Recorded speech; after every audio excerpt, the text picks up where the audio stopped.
मी या अर्थसंकल्पामध्ये एक महत्त्वाची योजना ही देण्याचा प्रयत्न केला। ती योजना माझी लाडकी बहीण योजना। कोणती? माझी लाडकी बहीण योजना।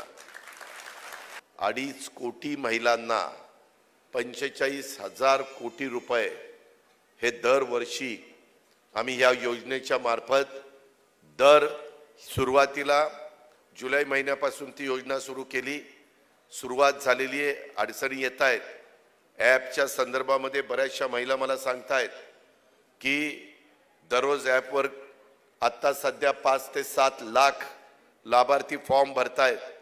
इतक्या मोठ्या संख्येने फॉर्म येत असल्याने फॉर्म भरताना काही अडचणी येत आहेत, त्या सुरळीत करण्यात आम्ही यश टप्प्याटप्प्याने मिळवतोय। फॉर्म भरत असताना मायमाऊली आणि तो फॉर्म भरून घेणाऱ्या ज्या माझा महिला भगिनी असतील, इतर माझे सहकारी असतील, त्यांना सांगायचंय की जर काही फॉर्म भरत असताना चुकला तर भरला जात नाही, साहजिकच। त्याच्यामुळे संपूर्ण फॉर्म दुरुस्त करण्यास एकदा आम्ही मुभा दिलेली आहे। प्रत्येक जिल्ह्याच्या पालकमंत्र्यांनी त्या विधानसभा मतदारसंघात एक कमिटी नेमायची आहे, कुणावर अन्याय होऊन देणार नाही। या प्रकारे एकदा तो फॉर्म तुम्हाला दुरुस्त करण्याची मुभा आहे। जिल्ह्याच्या पालकमंत्र्यांनी नेमलेल्या समितीला पडताळणी करून दुरुस्त करण्याचा अधिकार आहे। तालुक्याच्या समितीत सुद्धा पडताळणी करण्याचा अधिकार आहे। ग्राम समितीमध्ये देखील सुधारणा पडताळणी करण्याचा अधिकार आहे। आणि अंगणवाडी सेविका आणि ग्रामसेवक हा संयोजक आहे आणि आशा सेविका आणि तलाठी हे त्याच्यामध्ये सदस्य आहेत। अशा प्रकारे माझ्या खरोखरीच जे 2.5 लाखाच्या आतमध्ये उत्पन्न आहे त्या माझ्या मायमाऊलींना हे पैसे मिळाले पाहिजेत, डायरेक्ट त्यांच्या अकाउंटमध्ये गेले पाहिजेत, त्यांच्या बँकेच्या खात्यात गेले पाहिजेत। ते बँकेचं खातं पण तुमचं आम्ही उघडून घेणार आहे। ह्याच्यामध्ये पारदर्शक कारभार आम्हाला करायचा आहे। कुठेही कुणाकडच्या तरी हातात पैसे दिलेत आणि त्यांनी तुमच्या हातात दिले असं होणार नाही। डायरेक्ट मंत्रालयातनं पैसे तिथं आम्ही अकाउंटला टाकले की ते तुमच्या अकाउंटला पोच होणार आहेत। अशा पद्धतीनं तुमचा अकाउंट पण नंबर आम्हाला लागणार आहे। ह्या प्रकारे आया बहिणींनो आपल्याला सगळ्यांना पुढे जायचं आहे, कारण शेवटी योजना देत असताना ती माझ्या महिलांच्या मध्ये लोकप्रिय झाली पाहिजे, ती तुम्हाला पण आवडली पाहिजे। माझ्या एक गोष्ट लक्षात आली की हे सगळं होत असताना अनेकदा माझ्या महिला ह्या लाडक्या महिलांच्यासाठी काही खास आपण बजेटमध्ये गिफ्ट दिलं पाहिजे आणि माझ्या बहिणींना मायमाऊलींना हक्काचं मानधन मला कसं देता येईल ह्याकरता आपण ही योजना सुरू केलेली आहे आणि महिलांना कशी ती उपयोगी ठरेल याकरता आमचा सगळ्यांचा खटाटोप आहे। आणि मग आम्ही ही योजना 1,500 रुपये दर महिन्याला तुम्हाला देण्याची आणली। वर्षाला 18,000 रुपये आम्ही तुम्हाला देणार आहे, ते तुमच्या अकाउंटला येणार आहे।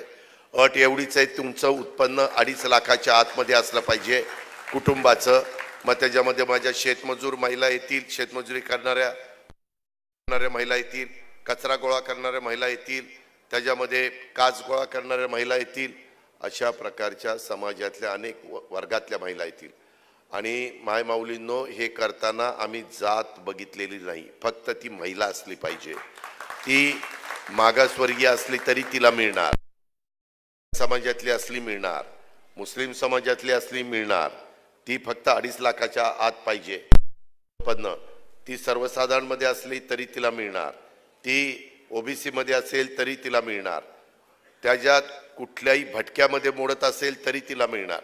सगळ्या जाती 18 पगड जाती 12 बलुतेदार ह्यामध्ये ज्या महिला मोडतात त्या सर्वांना ह्या योजनेचा फायदा 2.5 लाख उत्पन्न असणाऱ्या कुटुंबाचं त्याच्या आतमध्ये त्यांचं उत्पन्न पाहिजे, 2.5 लाखाच्या वरच्यांचं नाही। आणि ह्या प्रकारे हा कार्यक्रम चाललाय। 1 जुलैला कदाचित आता जुलै महिना 22 तारीख आली, आज फक्त 8-10 दिवस राहिलेले जुलैचे आणि पुढे ऑगस्ट महिना आहे। मायमाऊलींनो तुम्हाला जर जुलै महिन्यात फॉर्म भरता आला नाही काही अडचणीमुळं ह्या ऑनलाईनमुळं, तर आपण अजिबात कुठली काळजी करू नका। ऑगस्टमध्ये पण तुम्हाला फॉर्म भरण्याचा अधिकार आहे।